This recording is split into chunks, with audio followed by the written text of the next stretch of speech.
तो भाई जिनको भी कैमरे को मैनुअल मोड में यूज करना नहीं आता, शायद उनके माइंड में एक चीज़ तो जरूर चल रही होगी, भाई अगर ऑटो मोड दे रखा तो मैनुअल मोड यूज क्यों करें। अब गाइस देखो, एक कॉन्सेप्ट है जैसे कि फोटोग्राफी क्या है। आपके सामने कोई बंदा खड़ा है, आपके हाथ में कैमरा है, आपने उसकी फ़ोटो क्लिक कर ली, क्या यही फोटोग्राफी? मेरे हिसाब से ये नहीं है।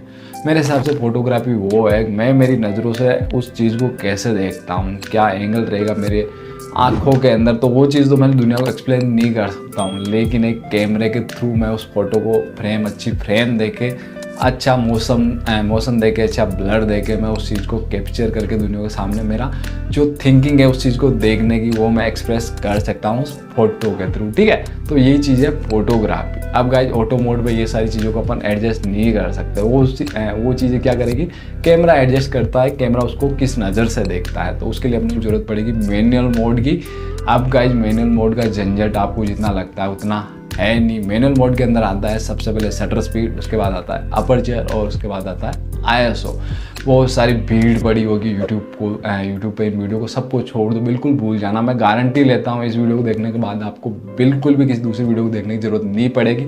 और सबसे खास बात, मैं इसमें कुछ भी लेक्चर नहीं दूंगा, कुछ भी थ्योरिकल नहीं ले जाऊँगा, बिल्कुल प्रैक्टिकल समझाऊँगा ताकि आपके माइंड में बिल्कुल ईजी वे में सब कुछ समझ में आ जाए।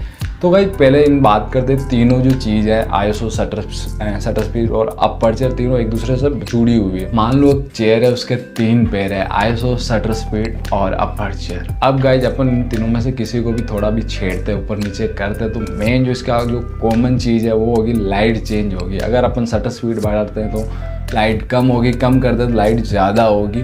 वैसे ही अगर अपन अपर्चर को ज़्यादा वाइडर की, मतलब जितना कम रखेंगे अपर्चर, जैसे कि 1.8, उतनी आपकी लाइट ज़्यादा जाएगी कैमरा के अंदर, तो लाइट आपको ज़्यादा मिलेगी फ़ोटो के अंदर। वहीं अपन अपर्चर बढ़ा देते हैं जैसे कि 7, 8, 9, तो लाइट कम आएगी, तो फोटो में लाइट कम हो जाएगी। वैसे अगर ISO अपन 100 रखते हैं तो लाइट बिल्कुल कम रहेगी, और ISO बढ़ाते तो लाइट सबसे ज़्यादा मतलब और ज़्यादा होती रहेगी। तो भाई ये जो तीनों पैर मैंने बताया एक चेयर के, ISO, shutter speed and aperture, उनका मेन फीचर, एक कॉमन फीचर तो हो गया, इन सबको अपन छेड़छाड़ करेंगे तो लाइट कम ज़्यादा होगी। लेकिन अगर आपके माइंड में चल रहा होगा अगर लाइट ही कम ज़्यादा करनी है तो इतने अलग अलग जंजाल क्यों दिए, क्यों इतना उलझा रखा। तो गाइस ये तो कॉमन फीचर हो गया। मेन जो इनका सबका एक स्पेसिफिक फीचर है जिनको अपन छेड़छाड़ करते हैं तो उसके साथ में वो भी चेंज आता है। तो मैं तीनों के अलग अलग फीचर बता देता हूँ। सबसे पहले बात करें शटर स्पीड की।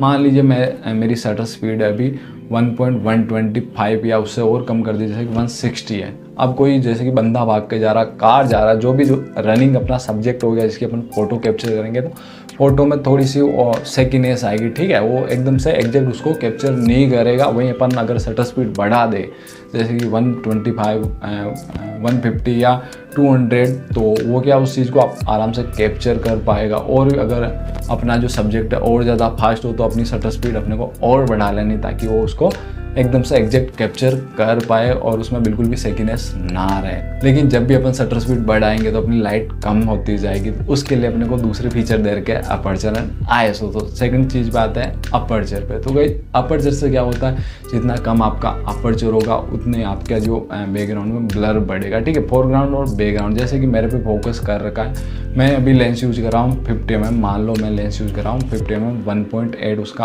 अपर्चर है। तो मेरे आगे और पीछे जो भी चीज़ें होगी मेरे फोकस के अलावा वो सारी ब्लर हो जाएगी। जैसे जैसे मेरा अपर्चर कम होता जाएगा वो ब्लर बढ़ता जाएगा। अगर आप किट लेंस यूज कर रहे हो जिसका अपर्चर 3.5 होता है मिनिमम, ठीक है, तो उस पर यूज कर रहे हो तो इतना आपको ब्लर नहीं मिलेगा। वहीं अगर उसमें आपका अपर्चर अगर 1.8 रख लिया, 2.2, 2.8, तो आपका ब्लर बढ़ेगा और लाइट भी बढ़ेगी। तो शटर स्पीड और लाइट दोनों कंट्रोल ऐसे करेंगे, जैसे कि शटर स्पीड अपनी बढ़ गई तो लाइट कम हो गई, तो मैं क्या करूँगा, अपर्चर कम कर लूँगा। मेरे को एक तो बैकग्राउंड ब्लर मिलेगा और मैं जिस सब्जेक्ट की फ़ोटो ले रहा हूँ मेन ध्यान उस पर ही रहेगा क्योंकि बैकग्राउंड ब्लर हो जाएगा। अब बात करते हैं ISO की। तो भाई ISO एक तरह से मान लीजिए डिजिटल लाइट है। जैसे कि अपन आर्टिफिशियल लाइट देते हैं, बहुत बार क्या होता है, सारी चीज़ों को जैसे अपन ने शटर स्पीड ही कंट्रोल कर ली और अपर्चर भी कंट्रोल कर लिया, उसके बाद भी लाइट कम पड़ी तो उसके बाद अपन यूज करते हैं ISO। तो ISO नॉर्मल 100 ही रखना चाहिए, जब तक ज़रूरत ना हो मेरे हिसाब से उसको नहीं बढ़ाए। अगर अपन जैसे कि मैंने पहले ही बोला था ये एक डिजिटल लाइट है, अपन आर्टिफिशियल लाइट दे रहे तो इससे क्या नॉइज आती है। नॉर्मल मेरे कैनन 200D में 400 से ऊपर अगर मैं ISO ले जाता हूँ तो उसमें नॉइज आने लग जाती, तो उसके बाद में क्या place light, external light use कर। ये तीनों चीज़ों को आपको कॉम्बिनेशन करना।